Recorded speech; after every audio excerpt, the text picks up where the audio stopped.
Hello and welcome to Daughters of Narcissistic Mothers podcast, your number one podcast for healing the wound of maternal narcissism and stepping into your power. Today I'm welcoming a special guest. Dr. Aumatma Simmons is a double board certified naturopathic endocrinologist revolutionizing fertility care.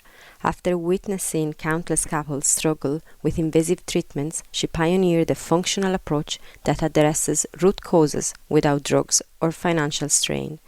She's helped hundreds of medically hopeless couples conceive naturally. Featured across major networks as the leading holistic fertility expert, she's expanding her fertile system approach to help professionals create abundance without burnout. Okay, so welcome, Aumatma. I am really happy to have you on the show today. Thank you for having me. I'm very excited to be here. Okay, so first of all, what I would love to start with is for you to tell us about what brought you to this work, to the fertility work.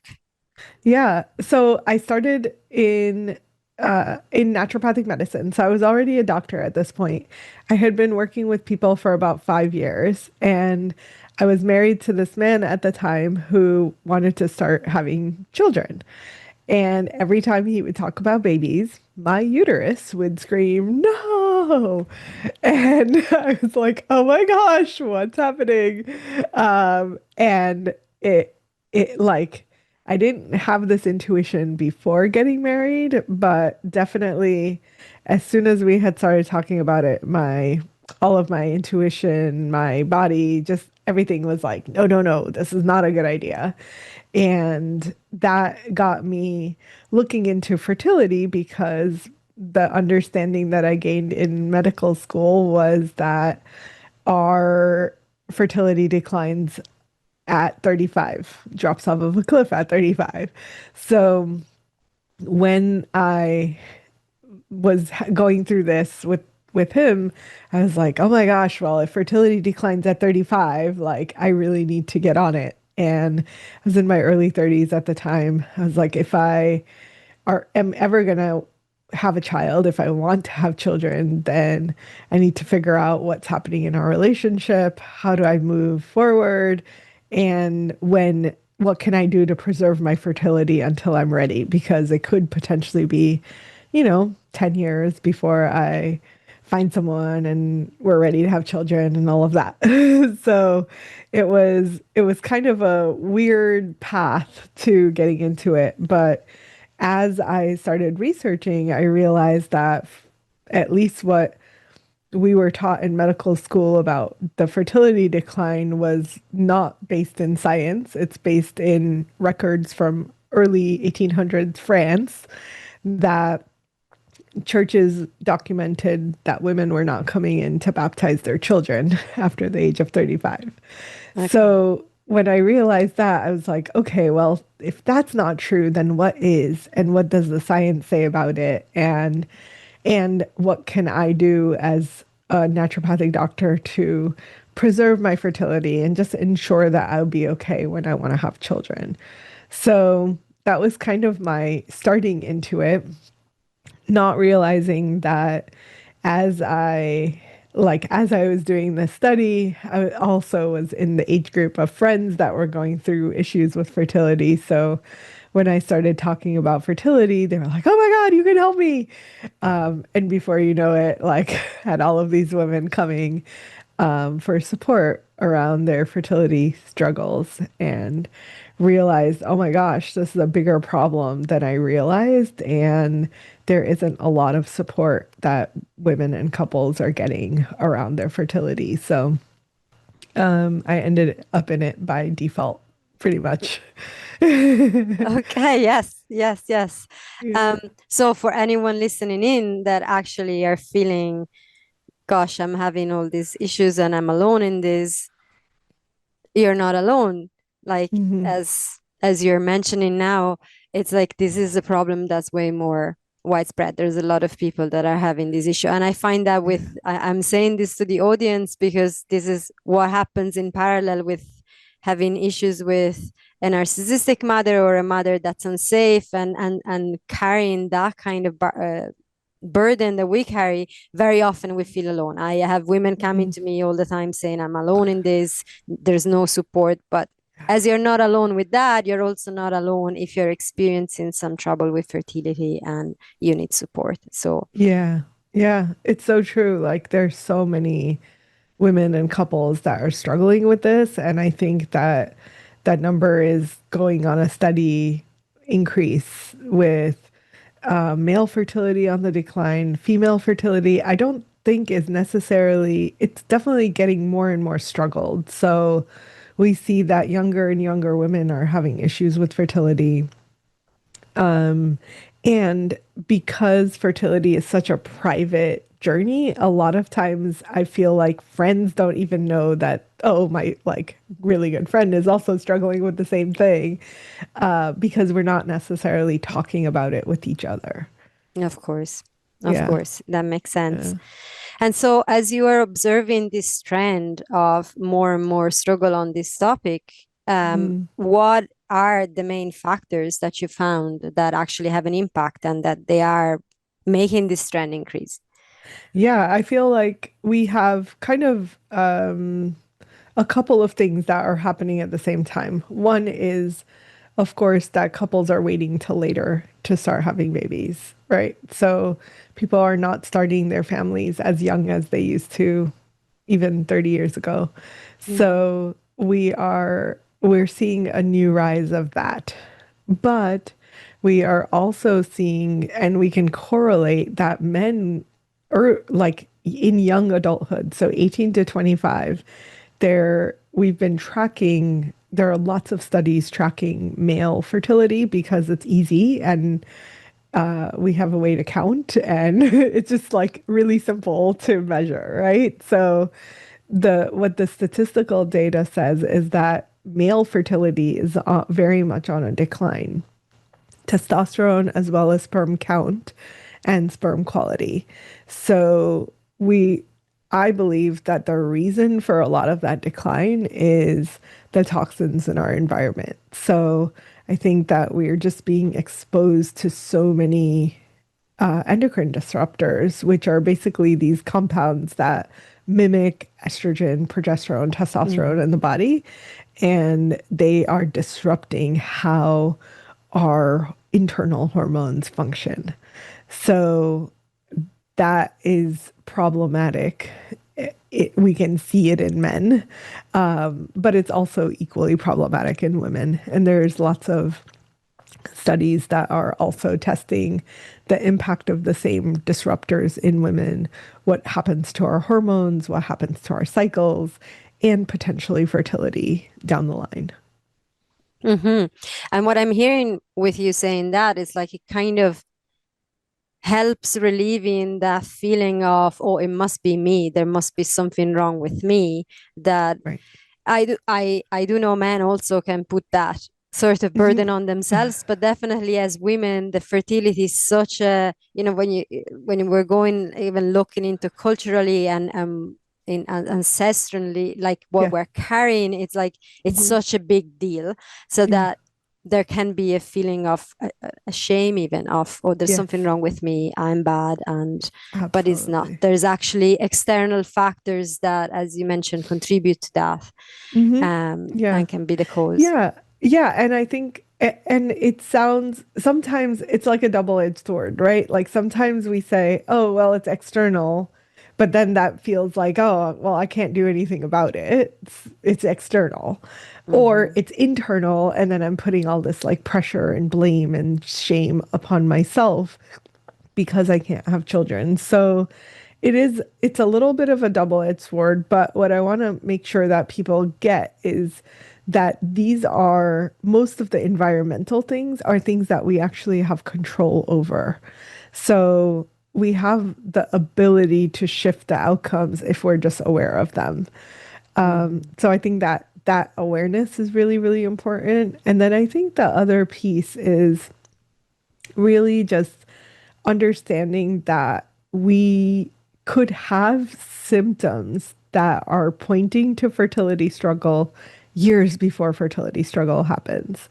So, for example, let's say a 15-year-old with irregular menstrual cycles, her often the approach that a doctor is going to take with her is going to be, oh, your periods are irregular, you probably have PCOS, you need birth control. Mm-hmm. And you get put on birth control. And then 20 years down the line, when you're like, hey, I'm ready to have children, you get off of birth control and your periods are still irregular. So you actually had that sign very early on. But because of the way that the medical system is structured, because of the way that primarily the approach that we have to medicine is not necessarily finding the root cause, but we're saying, let's just fix the problem. And the Mm-hmm. fixing is often a band aid that people don't realize, like, oh, this didn't actually change what my periods are like. It only put a band aid over it so that I can't see the problem. And then when you take the band-aid off, you're like, oh my God, this has been festering for 20 years. Like, this is a problem. So we see a lot of those women that are on the flip side of it. So I don't necessarily see a lot of those young women that are struggling because they go to the OB or they go wherever and people are not necessarily thinking that far out. But 15, 20 years down the line, they are going to end up potentially like seeing me or hearing me speak or whatever and be like, oh, what? Like, I didn't realize that this is a problem. And Mm-hmm. this is why I can't get pregnant. So it's, I, it's unfortunate that I like birth control came with a lot of good. And I think the downside has been your like the loss of our ability to understand what's happening with our bodies and Mm-hmm. really addressing those things early in our young adulthood so that we don't have to wait till we're trying to have babies to fix the problem, quote unquote. Of course, of course. And so for everyone listening in, like if and we have like the age actually spans quite a bit in the Mm-hmm. listeners. So we have like a younger portion that can go, okay, like if you are at that point, you now know that that's just a band-aid. That's just masking the problem. It's like it changes the symptoms. So you don't see the symptoms anymore, but the underlying mechanism hasn't been addressed. Mm-hmm. I do use that the metaphor of it's like mopping the floor when you see a puddle on your floor and you keep mopping it, but you're not actually fixing the pipe that's been burst. So Right. that's but Yeah. for the women so that are listening in and they're like, okay, yes, that's great information. Had I known it like 20 years ago, but now I am actually 40 and I am actually in this situation. So what Right. can they do? What can they do to go and look into the Mm. actual root cause and what changes maybe in their lifestyle or things that they can implement to support their Yeah. fertility. Yeah, absolutely. So I think we can definitely start with the environmental things, regardless of what age we are, right? So even if you're not trying to have babies today or tomorrow, it's okay. Start with the environmental stuff. It's gonna help you when you're ready. If you ever want to have children, it's fine. There's no pressure to have children, but you want to make sure that you prepare your body and your hormones are going to thank you for it. So the environmental changes we can all be making as soon as we learn this information. And I think that there are three changes that I say are relatively easy to make and are going to give us the most return on investment in terms of like making the effort to change all of this.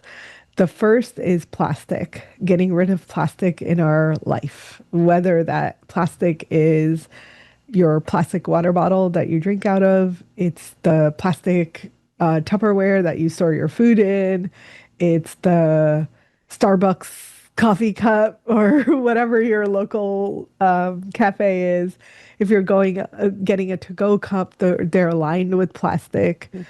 You're getting takeout food containers that you're like maybe you're getting a hot Chinese food or whatever, and it's going into these plastic containers or foam containers, that is going to all have a negative impact on your hormones. So, plastic is the first one to get rid of, especially plastic that is touching anything hot. That is going to have a bigger impact, but the cold things are also impactful. So, water bottles, for example, are probably the worst on the list to just kind of avoid altogether. And it's relatively easy to find a stainless steel water bottle or a glass water bottle. Find glass containers to store your food in. Just eliminating as much as you can. You don't have to go nuts, but eliminate what you can. And the more you can get rid of, the better. Mm-hmm. The second is going to be things called phthalates. And phthalates are going to be present in all things fragrance. So you're going to see them in your shampoos, your conditioners, your soaps, detergent, air fresheners around the house, like anything that is making your environment or body smell good is going to have phthalates in it. Very, and it's kind of sneaky. Even some of the natural products, quote unquote, or the organic products will have on the list of ingredients, it will say natural fragrance. And anytime it says fragrance or perfume, those are all phthalates. So the a lot of companies are getting away with it because they can quote it into natural fragrance and then it sounds like it's natural, but it's not. Mm-hmm. And those are going to have a pretty harsh impact on hormones. And then the Mm-hmm. last one is probably the trickiest in the sense that it's present in a lot of different things. And that's called glyphosate. And a lot of plants are sprayed with this pesticide, herbicide to kill things and like kill pests on food. So a lot of the food that is grown throughout the world, unfortunately, is sprayed with this glyphosate. What glyphosate does is kill the microbes in our body.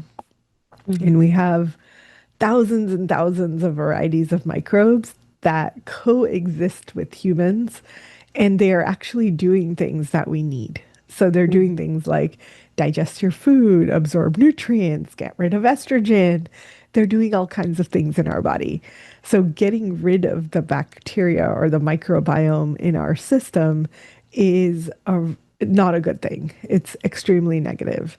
So getting rid of the exposure to glyphosate is really helpful for our entire bodies. Mm-hmm. In addition to that, glyphosate is also sprayed on cotton. So, cotton plants often have this spray of glyphosate. And cotton is the plant that we use to make feminine hygiene products. Mm-hmm. So, pads and tampons made out of this cotton sprayed with glyphosate is going to go into our vaginal microbiome environment and kill the microbes there. So, not only do we eat it, we consume it, we're getting it in wine and things like that. Beer, things like that are also going to kill that microbiome. But then for women, we have this additional like killing of the vaginal microbiome, which according to all of the latest research, is one of the biggest reasons why people could potentially not be getting pregnant is there are these microbes that are supposed to be in our reproductive system that if they are not present is not good for fertility, or you lose the good stuff and then the bad stuff starts growing, and the bad stuff is often anti-fertility. So the more we can do to like support the microbiome in our body, the better off we're going to be health wise on all levels, but definitely for reproduction. Mm-hmm.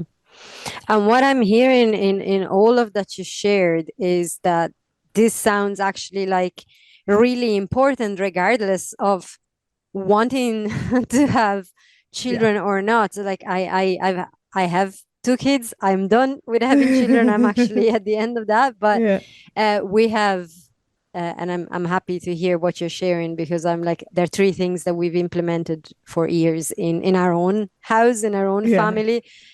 I've done a herbalist course years ago, and so all of this stuff was actually spoken to from my teacher, and it was like, yeah, we gotta eliminate the plastic. And it's like all of your hormonal system is gonna Mm. benefit regardless Yes. of what you're looking to do with regard to having children or not having children. Is like Mhm. the balance, those hormones are essential for a whole bunch of other stuff that is Yeah. really, Yeah. really important in your Absolutely. everyday life.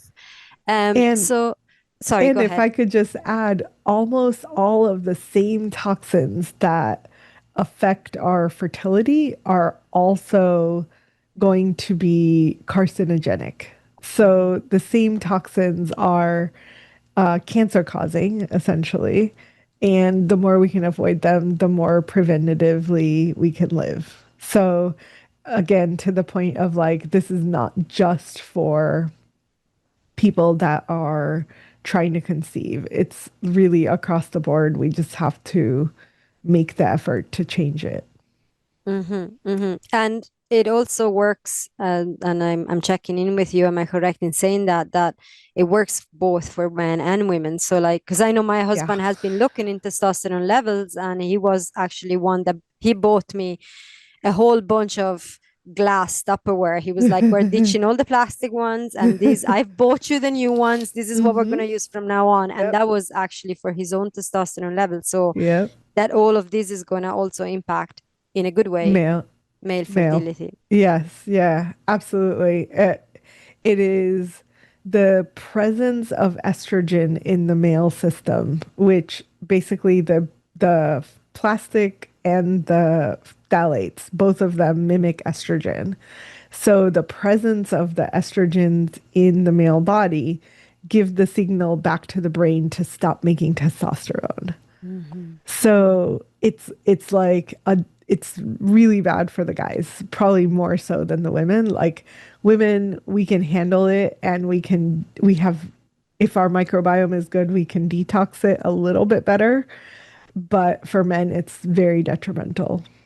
And we see all this. I do. My eldest daughter is a teenager, and we've Mm. obviously spoken to this, but like with friends and things, and like massive amounts of deodorants being used Hmm. constantly, and body Hmm. perfumes and all of that. As you mentioned, Yes. those fragrances are actually really not helpful. Yeah. Yeah. Can we give the listeners some alternatives? Because I'm sure Yes. everyone's listening and is going, yes, but I don't want to go around smelling bad. And so, yes, for the plastic, we can change it into like Yeah. glass containers, stainless steel containers, and all of that. Have you any uh, possible Alternative. alternatives for Yes. like, so all this fragrance that we use in the house, for example, Yeah. or on our bodies? Yes. I have alternatives for everything. So I have found that essential oils are really nice to like fragrance the home. And what we've done is there is an essential oil dispenser because even the dispensers are plastic, which I'm like, how does this help? So I found this a dispenser that basically is an essential oil, like the bottle of the essential oil just screws into the dispenser. So then it's glass. The oils are already in glass. You just screw it in and then it dispenses fresh essential oils without any dilution. And Mhm. it lasts because it's just so potent. So we started using that around the house so that we don't have to do the plastic thing. And then we have the best deodorant. I've tried a lot of them. The best deodorant, there's probably two. There's a company called Wellness with a E at the end, Wellnessy. Uh, that deodorant is pretty good, and it's like a charcoal deodorant. It doesn't have any smell. And then the other one that I really have loved is called Each and Every. and it like I love it. It smells so good. It's like rose essential oil, sandalwood, something or other. It's good. And it works. Like the problem with deodorants, especially the natural ones, are like, well, they didn't actually work, so you still stink, which is not fun. So those two, in my opinion, work really well. And then essentially everything else we have fragrance free. So if you want to smell good, you're better off just getting like whatever your favorite fragrance is, get the essential oil of it. Mm-hmm. Right? You can get like cinnamon essential oil or vanilla or rose, whatever you want to smell like that day. You can dab a couple of drops of essential oil, and it does, it's not going to last as long as perfume, but it's going to last long enough for you to feel like, oh, I smell good, and then it will fade over time, right? And perfumes generally do that as well, but yeah. And there's some ways that you can make it like you can make it last. I have not tried this yet, but there are a couple of companies that are doing fully natural fragrance essential oil perfumes.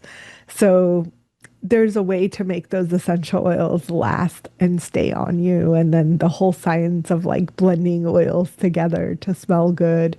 So these companies are doing amazing things. And I think I will see if I've not added it. I have a book, an ebook that we can give to listeners. It's called The Diva's Detox Guide. And pretty much all of the things that I wanted, as far as like, how do I get a natural deodorant or natural makeup or natural whatever, we have been able to transfer and like have in a more the all of the natural versions I have listed in this ebook. So Wonderful. Yes. So if you could send me the link, then I can put yeah, the link in the description of the episode for sure. yeah. And that's all really wonderful. And again, there's a lot of beautiful resources out there. Just to say it, we are pretty much about 17 years chemical free in the household. So like Wow. everything is essential oils based, because essential oils are also natural anti-inflammatories, are antimicrobial, so they are actually gonna kill the bacteria that you don't want to have around the house. So Mm, there's so many different solutions that one can look into on that, and they're all yeah. very, very potent and valid. So Yeah. that is wonderful. And the one thing that I wanted to add, if it's possible to get the Mhm. essential oils organics, because otherwise we're going Yeah. into the problem of the glyphosate again. And it's Yeah. like, Yeah. so that was sort of like the third point that you have made, this to be careful of the glyphosate. So, hmm so far, personally, our solution has been going as organic as possible. So I don't know if mm. you have any other solutions or pointers on that. Yeah, I think organic is great. Avoiding alcohol, of course, is very, very helpful because the grape plants and beer, whichever base, whatever it's based in, or like rye, barley, oats, whatever, it's going to have a lot of glyphosate potential. So avoiding those as much as possible is really helpful. And then avoiding the cotton sprayed stuff for Mhm. our bodies is really beneficial. Cotton, as far as clothing, I'm a little bit more lenient. Like getting everything organic cotton to wear is potentially challenging, but Mhm. you could, if even just getting cotton fabrics is a good idea. And usually by like 2 or 3 washes, you're getting rid of most of the glyphosates. So Mhm. that is less problematic and better. And we didn't talk about plastic clothing, which is a whole different thing. Yes. But all of the polyester, fake fabric, fast fashion is all plastic that you're wearing. And often, like yoga clothes that people are sweating in, that's all going to be problematic in terms of absorbing through the skin all of the all of the plastic compounds. So, not Mm-hmm. advisable and avoiding that as much as possible as well. So, yeah, those are, if you're eating mostly organic food, you are at a better advantage and you're doing pretty decent as far as avoiding all the chemical compounds that are sprayed. Mm-hmm. Okay. Yes. And as we said, this does so much for your overall health. I know from my part of the work. So when you're coming into this work, because like, my audience is about women that have had issues with their mothers, and so mother wounds, a lot of trauma in the body. There can be a lot of obviously issues with anxiety, depression. There's so much that can happen within the system, feeling demotivated and all of that. And of course, we go into the trauma and all of those aspects because those are part of it and they do have an impact. But the chemicals in the environment and how you nourish your body is also going to have a big role in that. Yeah. Because, yeah, you can unpack all the trauma, but if you're nourishing your body with things that are unhealthful for your body, that's also going to Hmm. have an impact. And as you mentioned, the microbiome, that also has a massive impact on how we're feeling and the mood and all of that. So, again, yes, we're talking about fertility today, but this actually can really go into the overall health and well being, actually, very much. Yeah. Yeah. Yeah. Absolutely. And I do think like while you were talking about trauma, I think we can really make the link of yes, we have trauma ancestral or created in our lives through relationships and things like that. So healing our nervous system is super important. And I find that's some of what we're also doing as far as fertility work, but also realizing that the environment has an equal impact on our nervous system. So when our bodies have to work harder, if Mhm. you're exposed to tons of toxins and your body has to clear all of those toxins out, or you keep being in an environment that your body is not in alignment with, in the sense of, oh, I'm walking into a home that's like fragrance, then hits my nervous system first. Like that's my sensory system to figure out, is my environment safe or not? And if that environment is consistently not safe in whatever way, we see this come up a lot with mold, for example. Mold is like this like subtle thing that's happening in the background. Most people don't realize it, but that mold is hitting your immune system, which is telling your nervous system you're not safe. So all of these triggers that we have in our environment, in the things that we're being exposed to, food or otherwise, are going to hit our nervous system with the feeling of unsafe. And anytime we are not in safety mode, we're in survival mode. And survival mode is the opposite of reproduction. So, really like shifting into safety and allowing our nervous system to be able to calm down and not feel like it's constantly under attack helps us get out of survival. So you create a safe environment for you as well as the baby by getting rid of these things in your environment that are contributing to your body not feeling safe in the world. And hence being able to heal some of that other trauma faster. So to me, like, it sounds so different. Body, mind, like it's very different things. But the link between the two is really our neuroendocrine system, our nervous system, and our endocrine system that are the communicators throughout the body that are signaling safe, not safe, and is triggering the downstream responses in our environment, whether that's the immune system, whether that's our endocrine, like what hormones do we need to produce, what hormones do we need to cut off. Those are all things that are going to have an impact that we often don't even realize is happening, right? Hmm. So, yeah. So, Yeah. little micro traumas that I think are contributing in big ways to what's going on fertility wise. Yes, it makes a lot of sense because safety, it's like that was actually going to be my next question. It was like, how important do you feel safety is? And by safety, also safety within your relationship, safety within your Hmm. family, your Hmm. environment, but that safety that is also coming from the chemicals and all the different messages that our body receives. Hmm.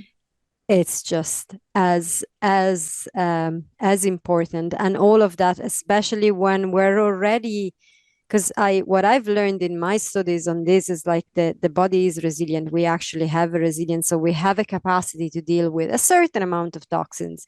We have a Yeah. capacity to deal with a certain amount of um unsafety, and we can sort Yeah. of like, if our nervous system is actually flexible and can move through different Hmm. layers, and we can deal with that. But Hmm. what we're talking about here is like there is an overwhelm of the system that's constant, and we're Yes. coming already from a lot of traumatic experiences in our childhood, because if you're listening Hmm. to this podcast, you've been through a lot of trauma in your childhood, and I know that. So the more we can support the system by eliminating aspects that keep that unsafety and that hyper alert of the nervous system going all the time, the Yeah. more we're going to help the overall situation. And of course, fertility as a byproduct of that is going to be supported. Hmm. Yeah. Yeah. I think that safety comes from all of the levels.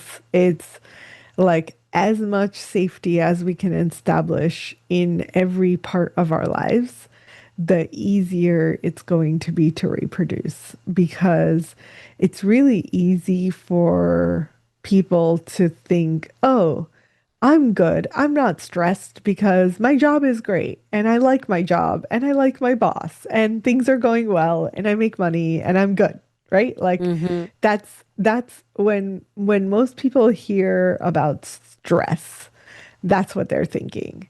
Mm-hmm. But if we really expand this out, and that's why I've started talking more about safety rather than stress, because stress is this thing that we think we understand. What we don't understand is what all of those times that our body, mind, or spirit is feeling under attack, it is not safe. And anytime we're sending out this, like, oh, I have to fight in order to survive, we are putting out the trigger of let's shut off reproduction, because reproduction is the one thing that we don't need if our body is in survival mode, nor can we do in nature. Like if you were running from a lion, you would not be trying to get pregnant ever. That just wouldn't happen. And we are running from all of these lions multiple times throughout the day. And we have been for a long time. And Mm-hmm. then, like you said, to add to that, the childhood traumas and the things that we're like walking around with, or maybe you even had a beautiful childhood, but your trauma came through like your self internalization that you needed to be performer, you needed to do well in school, you needed to be like, getting all these straight A's and being a high achiever essentially as a way to get love, as a way to get the things that you wanted in your young childhood, that decision is still following you around because now, even though, and I was just talking to a client last week who said, "Oh no, my stress is great. Like, I switched jobs, I work part time, I like my boss, I am having a good time at work." And on the surface, that sounds wonderful. But you dig two layers deeper, and her endocrine system, like her body's not making any cortisol. And I'm looking at her reserves, which is cortisone, a different hormone, and she barely has any cortisone. So to me, I'm thinking, hey, this has been going on for a really long time. And we go right back to her childhood where she decided that she needs to be a high achiever, get all the straight A's, do all things quote unquote perfectly in order to get where she wanted to go. And she made that decision very, very young. So now we're not only looking at like what's happening in your present day life, but you've lived this way for 37 years for her. So that has had an impact on your system that even though you're not living that way anymore, even though you don't feel that stress on a day to day basis, your personality is such that you are still finding ways to put yourself into survival mode because that's just who you are. So she's like, "Oh my God, like I have to-do lists that I never finish." And it stresses me out because I am not done with everything that I set out to do that day. And I'm like, Mm-hmm. "Okay, and how many things are on this to-do list?" And she's like, "Oh, like 25." I'm like, "In a day? You can't do 25 things in a day." Right? So just having a different perspective and a different approach to how we think about things in our life, and realizing that if we created these patterns early on, we're going to have to shift those patterns in order to get to optimal fertility, which is basically this place of I feel safe in my body and I am I am open to receiving a baby and reproducing. Mm-hmm. Mm-hmm. Yes, that makes a lot of sense. And it is what I find in my work all the time too. It's like, oh, there, you're back. Okay, so yeah, it is that personas that we take on, those coping mechanism strategies that we learn earlier on in childhood that Mm, remain even, and the body keeps it all in. So even if we're changing certain thing and rationally we feel we've made changes, but it's yeah. still in the blueprint until we get to those layers. As you mentioned, we go deeper a couple of layers and we start finding actually the root cause, and that can actually bring a lot of safety in the system, and really bring back the balance, and the hormones respond to that when we Mm-hmm. can bring the safety in. Yes. Yeah. Yeah. So what, um we're nearly coming towards the end. What is it that you can say, can share with women to, in all of this, go back to feel empowered in a situation that, and I know we did give them a lot of like little specific things, but Mm-hmm. I don't know if there's Mm-hmm. anything that you can add to that. This in a situation that can feel very out of control, can feel Yeah. like a lonely place to be. Yeah. So I would say there are three tools that I think we should all have in our back pocket. One is,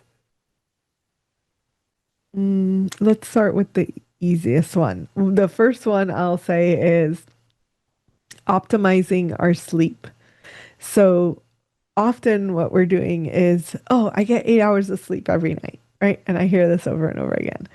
At first, realizing 8 hours might not be enough.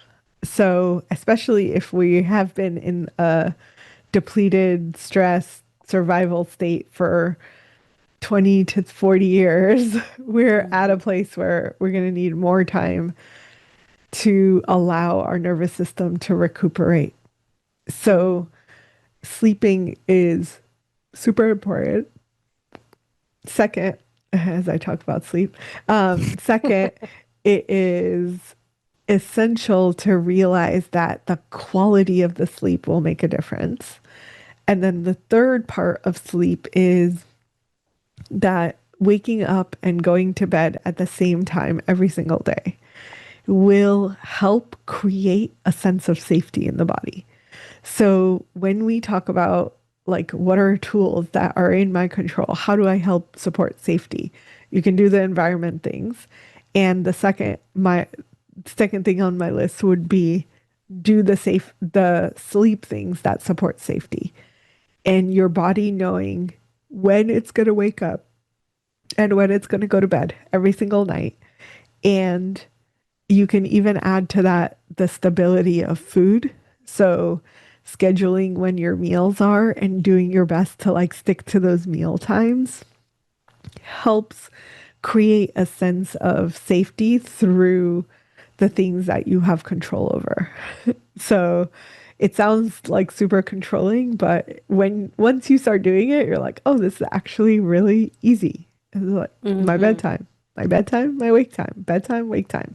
And don't do those.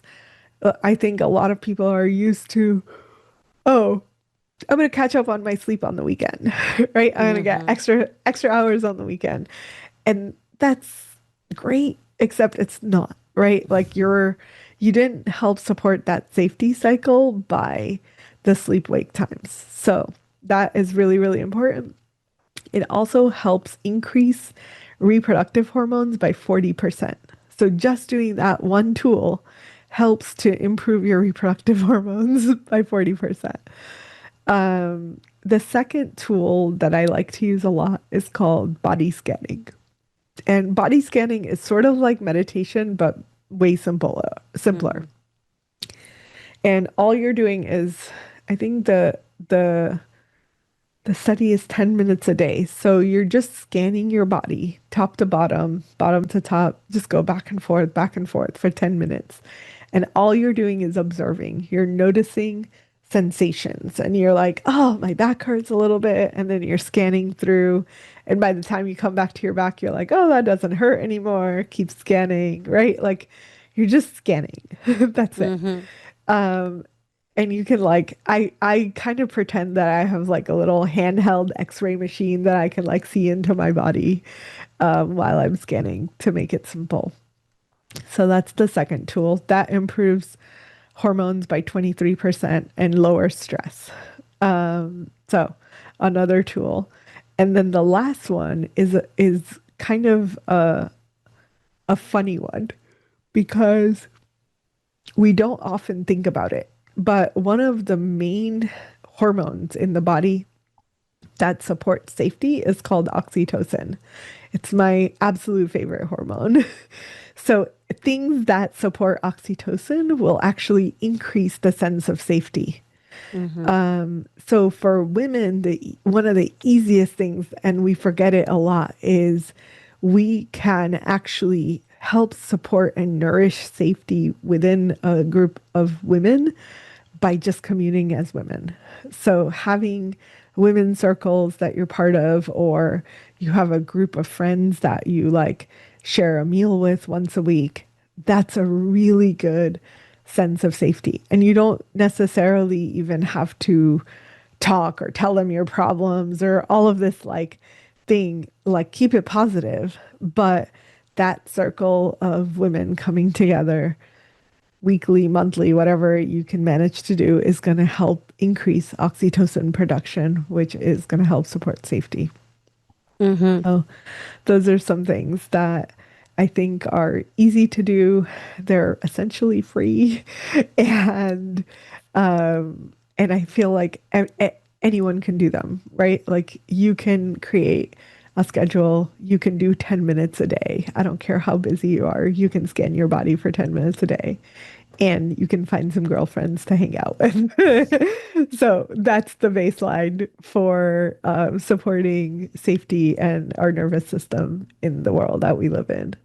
That sounds really amazing. So it's like finding that routine, giving a sense of safety through routine, which is also something that in childhood a lot of the time we didn't have, because when we're coming from backgrounds of childhood that wasn't safe, routine was either something imposed and so that we resist, Hmm. or it was just completely lacking altogether. And so there is Yeah. that kind of baggage. And then the body scan and community, like oxytocin is the hug hormone. So like whether it's an actual hug, I do say to the women in our communities, like you can actually create that sense of being hugged by creating that blanket of love around yourself. You can Hmm. do it in community with others. There's so many ways to do that. So Hmm. that sounds Hmm. like absolutely wonderful. Yeah, a wonderful way to bring it to a close with something that's actually very practical and very easy to implement. Yeah. Um, is there anything else that you feel like you want to add before we close? Of course, I'm going to have, if anyone wants to be in contact with you, there's going to be all your links in the Mm. description. Of course, that link that you said about that little guide thing, The guide, yeah. if you can Yeah, share that we'll with me, I include will that. put that there. Yeah. And yeah, so if there's anything else you want to add before we close. No, I think this was great. I think that just like putting to work some of the tools that we've talked about, shifting the environment a little bit, like it sounds like really simple things, but simple is better than complicated. Simple is better than taking a billion supplements that you don't know whether they're going to help or not. Like these are things that you can do that are, in my opinion, the most research backed to support fertility and Mhm. reproduction. So, yeah, I think using the tools and making it like simple on yourself and like taking away all the complexity and oh, I have to see this doctor and I have to go do this hormone thing and I have to do this and that. Like keep it simple. The more simple you keep this, the more easeful your journey can be. Wonderful. Yes, that's, I couldn't agree more with that. Simple yet with high impact, because that's what's going to Yeah. happen. So, Aumatma, thank you so much for this time and Yeah. for the wisdom that you've shared. And yes, if anyone wants to contact you, the links are going to be in the description. And yeah, so it was an absolute honor and pleasure to meet you. And I am, don't go away. I'm gonna just stop the recording and say goodbye to you Yeah. properly. And for everyone Okay. else, thanks so much for listening to this conversation. And yes, have a wonderful rest of your day. Bye for now.